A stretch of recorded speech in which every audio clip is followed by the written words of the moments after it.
Hi, my name is Mario Cruz. You may recognize me from other videos like Ultra Repair Buddy or Ultra Pop-Up Pool Sprung Steel Model.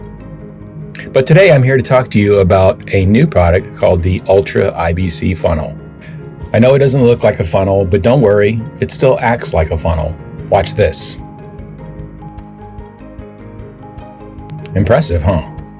Anywho, it's made of HDPE, so it's got all that good chemical and corrosion resistant stuff going on.